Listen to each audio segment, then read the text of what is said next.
Hello and welcome. It's Jam in the print room. We're on episode, I don't know what episode we're on. Hey, and Matt and Andy, how are you doing? Well, yeah, I missed the last ones. Apologies. Yeah, just Right, you're suffering better with. now. Yeah, all good. Yeah, I think I was suffering with COVID. That's what Emma thought I had anyway, but that's the price you pay. Jet setting across Europe. I was with Roland for their launch of the new XP640 solvent printer only.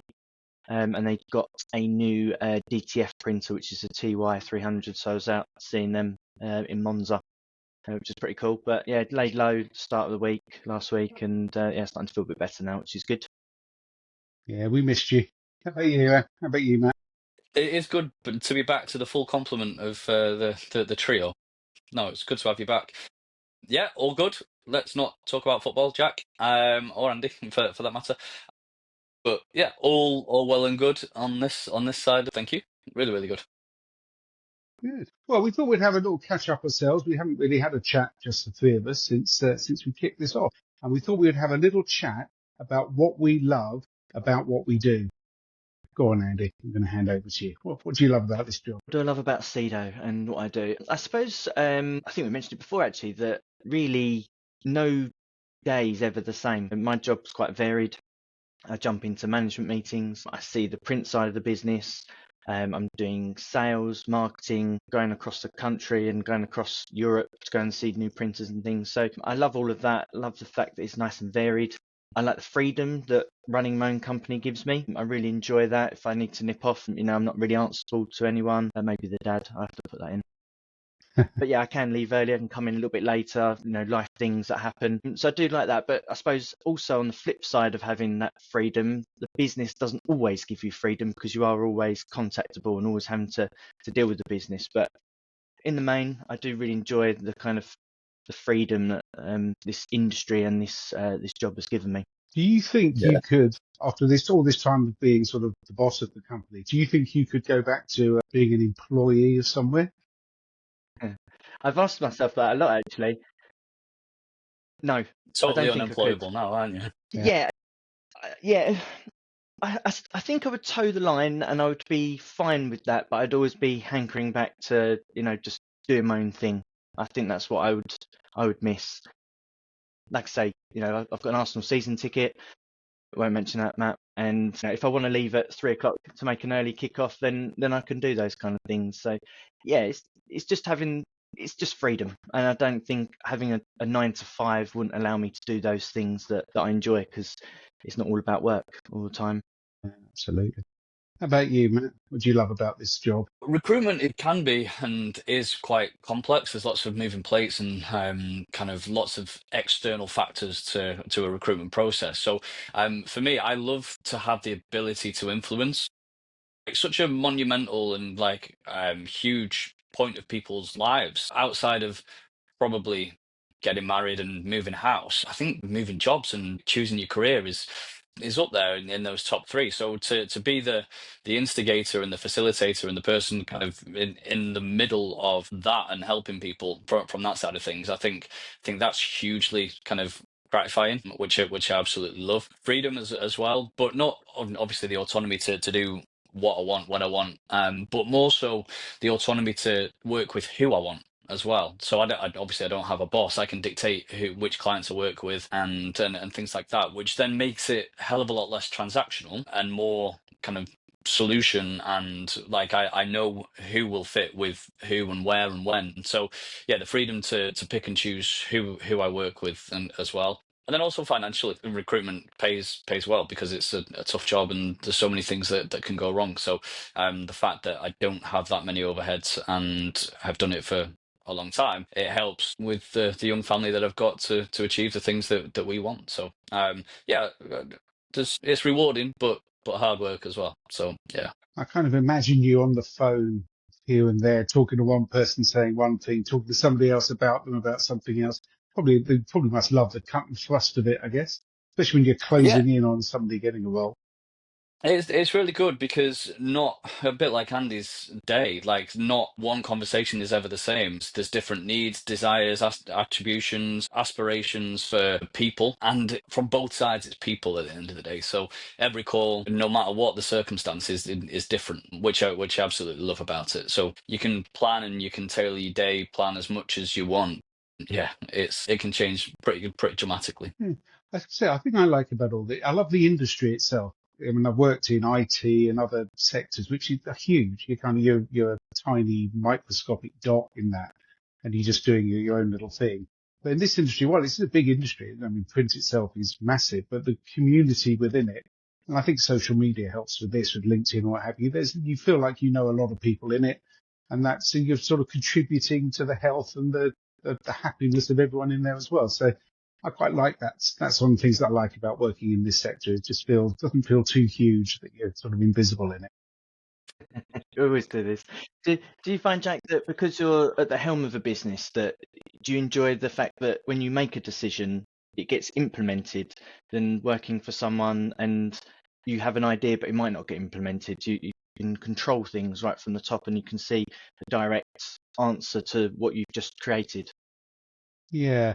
I mean, I quite often come up with an idea and wish I hadn't implemented it down the line. It's like all of us. And I have the voice of sanity in Catherine to sort of say, that's a terrible idea. You don't want to do that. But I think, it's like all things. I think being in a situation where you're right, you think of something or somebody wants something done and you just go and do it is satisfying in and of itself. I think we've all worked in jobs and careers where there's people talk about doing stuff for weeks, days, hours, whatever, but nothing ever actually happens. And that's kind of a little bit soul destroying. But I think being able to see things through, particularly all the way through to a completion.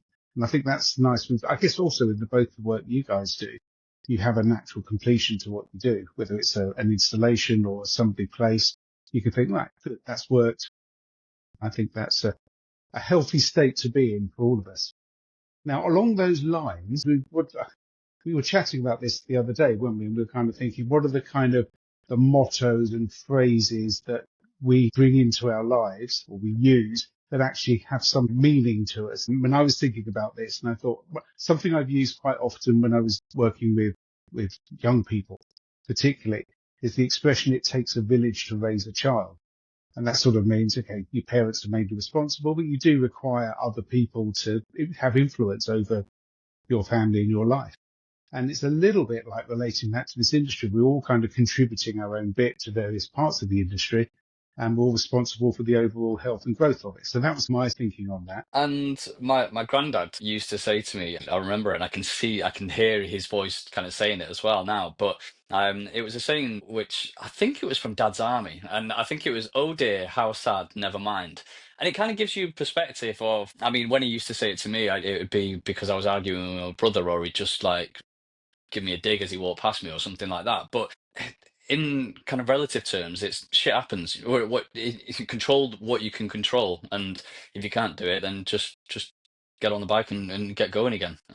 So that one from a personal perspective, and then from a recruitment perspective, I love JFDI. So yeah, the F is a swear word, but just do it. Just definitely do it. And I think throw yourself into situations, throw yourself into scenarios, learn, and just get it done, basically. And I love Yeah. this. This is like company values, isn't it? But on a personal. Yeah. I'm going to say It Ain't Our Hot Mum is the program of the Oh, okay. amazing Windsor Davis. But yeah, that was me. What about you, Andy? So I've got two. So we've got don't think, just do. That's a SEDO one. So that really stems from Luke and I when we used to run the disaster recovery side of the business, the print side, the trade. And when we had like 100 roller banners to do, it was a mind-numbing task. But don't think, just do it, and it will get done. If you keep thinking about it and how you're going to do it, it won't get done. So that's one we've always used. And the wife and I always have a phrase of, we just do us. So it's Nice. a bit more like, if someone hasn't been thoughtful enough or kind of following our moral compass and our kind of way that we work, we just carry on doing exactly what we should be doing. So if I'm trying to think of an example, but if it's something like every year we always buy a present for another couple for Christmas, and they always buy one for us, and they've forgotten, oh, should we not buy them that present now? We would go, no, just do us. We'll carry on doing exactly what we think we should do and what we feel is right. So if there's ever a decision to made, just do us. That always gets us through. Yeah, I love that. Great Yeah, perspective. it seems to work for us. Yeah. It's like you do you, isn't it? That's it. So yeah, that's how we kind of live our big decisions, or if something hasn't quite gone our way or the right way, then yeah, we'll just say, just do us, and that seems to get us through. I feel like this is something we could ask to guests that come on as well. Sort of mottos to live your life and business by. I think get some interesting, Yeah, no, I interesting agree. I think that's responses. great. Yeah. So what's the thing we were going to talk about is, okay, we talked about work and what we do and how we do it, but yeah, what's our end game? I mean, once again, I'm a little bit closer to the working end game than you guys, but how do you see the future of your business and where you're taking it and how you'd like it to unfold in years to come? And this is something that a lot of people will be asking themselves through their work, whatever they do. Now, what are the next 10, 15, 20, 30 years holding? For me, rightly or wrongly, I don't really have a real end game. I'm very much a person that kind of lives in the moment and lives in the present and enjoys that kind of journey of just what's happening and what will be will be. There's another saying, but yeah, like right now, having that autonomy and the freedom and the ability to be in control of what I want. I don't have like a fixated, right, that's what I want to, I don't want to be doing this when I'm 55 for argument's sake. I don't have any of that. It just works perfectly for me, Lindsay and the boys right now. And I think it's small enough and agile enough to adapt and fit around me. I mean, in 2 months' time, I might go, you know what, I really want to push and grow and develop this, and I wouldn't be working in the shed anymore. But I'd go back out and get an office and really build it. So just to be fluid is what I want it to maintain. Yeah, right now, no massive end game. Live in the moment, enjoy the journey, and it works for us. Very political answer, that wasn't it? Very much on No, the That is fence. quite political. that's great, great answer. I think with you, and you sort of mentioned your dad earlier, Andy. I mean, he's obviously is he semi-retired? I don't want to sort of presume, but he's kind Pretty of, much retired. Yeah, he comes in yeah. occasionally, causes chaos, and then everyone's annoyed. I have to placate them for the next quarter, and then he does exactly the same. But yeah, he's pretty much retired. Will he be watching, do you think? Watch and Hope not. learn, Dad. How about you, though? Are you sort of thinking towards how the next coming years are? Yeah, I think I've got a customer actually that says you should run your business as if you were looking to sell it, so that when you get to the end, you've got a viable big business, and you can decide, if you wanted to pass it down like my dad has to me, you wanted to sell it, or you just wanted to close it down. But I suppose at least then you have some options. So that's kind of how I've been thinking about it over the last kind of 5 years, really. I would love to have the business run so much and so well that actually it doesn't need me anymore. There is a reliance that I need to keep performing and getting those figures month to month by selling print equipment, large format machines. Really, I would like to take more of a strategic view and be a little bit more involved with running a sales team rather than being in the sales team. So my end game would really be having a business that I don't really need to be in here for, and can just go to those meetings and go, right, we're going to work with this supplier going forward, and just taking more of a top line view of the business rather than being in it day to day. That's really what I'd like to get to. That is a Nice. fantastic description of where, I mean, you and I naturally thinking along those lines as well, but neither of us really heading that way. Being able to run a business, but not be the person that is the business, which I think in our cases it probably is. And I'm trying to work with it. I do have people that help with the magazine and so on, but it's, that's definitely an objective for anyone running a small business, I guess, in order to grow. Yeah, that customer in particular says that really, someone looking to buy your business at the end, when you want to do something with it, they don't want to be buying a job. They want to be buying a profitable business. So that's kind of always been in the back of my mind, that I'd love to leave it in a fantastic state, whatever we may do, whether I pass that down to future children or something like that. Just having a plan of what we want to do, whether it's been handed down or it's a business that is viable, and they're not looking at, if they had to replace me, they have to suddenly learn large format. They could just come in, run a business, and it's kind of operating without their full requirement and being in every day. And hire really good people around you so they could do an MBO and then you could sail off into the sunset. That's a good idea. No, absolutely. You never stop. Which leads on very nicely to that leads on very nicely to our next topic, which is things that get your goat that probably shouldn't. I think recruiters will be unanimous in lots of people's minds. I'm going to start things, and I'm learning this interrupting. Now that's generally in life when you sort of, some people speak louder than others in life generally, but there are some people that do like to interrupt. And I love the fact there's no way you're interrupting at this point. So just thinking of things that get my goat that probably shouldn't. I think interrupting could be one of those. But then I did teach small children for a while, and that used to drive me mad. They would interrupt all the time. How about you, Andy? Go on. We mentioned this earlier, so one of mine is I'm a bit of a grammar police. So it's there and there, your and your, and his and he's. And where and where. Yeah, okay, I got that confused earlier on. It was I had a few beers after the football yesterday. Oh, okay. But yeah, that's my biggest one. And slow walkers in supermarkets with their trolleys. I want to get in, get my goods, get out, and always get stuck behind the old biddies. It's the ones that put their trolley across an entire area and then just don't move. Brilliant. See, if you didn't have the freedom and the autonomy of running your own business, you wouldn't be in John Lewis at 2:00 on a Wednesday, would you? Yeah, that's it. Waitrose. Yeah. For me, I can't stand negativity. Life enhancers only. So people that are just I need to be around energy and like activity and alertness and just like, and I think you get that when you get older, don't you? Your circle starts massive and then it kind of narrows down. But everybody in that, there's no negativity. I can't be doing it with it. Life's too short. So negative kind of mood suckers really, really get my goat. And also, I hate sharing food.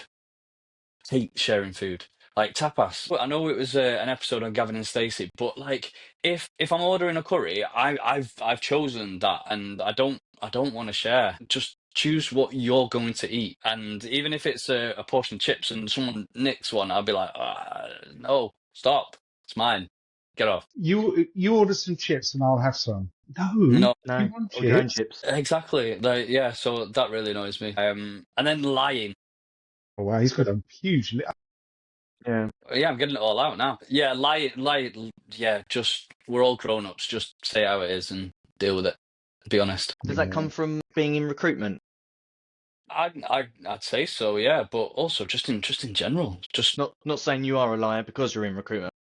Obviously, you've got candidates that say, I've changed my mind. They should say I've changed my mind about the job, but they make up an excuse like their postman's dog has passed away and that's why they couldn't make it, and then ghost you.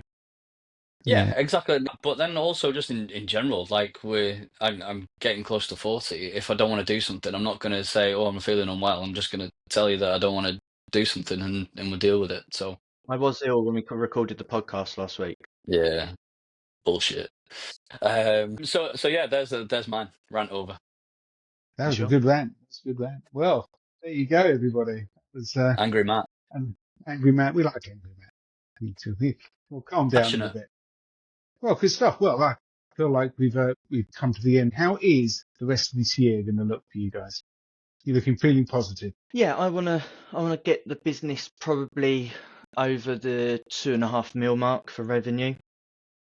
We're kind of around 2.2, 2.3, so really a 10% growth. And I want to be doing bigger equipment. I want to be doing flatbed printers. We've got a new product that's just joined the portfolio, and a few other changes which will come out shortly. I need someone good to put those out in the press for me. So yeah, that's what I want to be doing. I want to be looking at the bigger kit, bigger customers, and yeah, growing the business that way really. How about you, Matt? I think April's going to be significant for me. Labour haven't done me any favours in terms of the budget and the NI kind of contributions and the increase of just standing still for companies, it's it's a very dangerous strategy. And they want growth, and I'm not seeing growth at all. The roles and mainly recruitment at the minute that's coming through to me is kind of essential backfills, or someone's left and we need to do this. And people looking out there to grow has gone, "Well, actually, let's just see what it looks like in April." So yeah, I think April and May will be significant for the recruitment world within our niche as well. So, let's see, but we'll certainly make the most of whatever comes our way. Yeah, it'll be interesting to look deeper into that when the time comes and how that is affecting people. What about you? I'm looking forward to some of the shows this year. We've got a Sign Digital coming up. We've got Fespa later. You've got the Sign Show later in the year. There's lots of good shows this year. I'm looking forward to getting out and about and seeing people, and just doing my thing. Nice. Let's not forget the mystery question, Jack. Oh, I did forget the mystery question. And the mystery question is, do you remember the mystery question? It was, oh yeah, I remember. So, go on then. Would you rather dance every time you walk or sing every time you speak? Well, easy for me to answer. It's dance every time I walk. Because nobody needs. You threw me there. That's a good one. Yeah, thanks very much. Yeah, thanks to Susie and John for that question. Yeah, without a doubt, for me, it's dancing as I'm walking. Yep, You 100% do it for me anyway. as well. I've seen you walk. We strut. In the sunshine. Yeah, please stop singing. Yeah, I'm very much the same as Matt for that one. My scene should only be confined to the car by myself. So yeah, I'm dancing, especially after a few beers. I used to sing a lot randomly when I was a younger person, but it had it beaten out of me by a succession of people. So now I just stick with the dancing. But you're quite musical. Like your family's musical, Jack. So I would have thought that you could hold a note. I would have thought.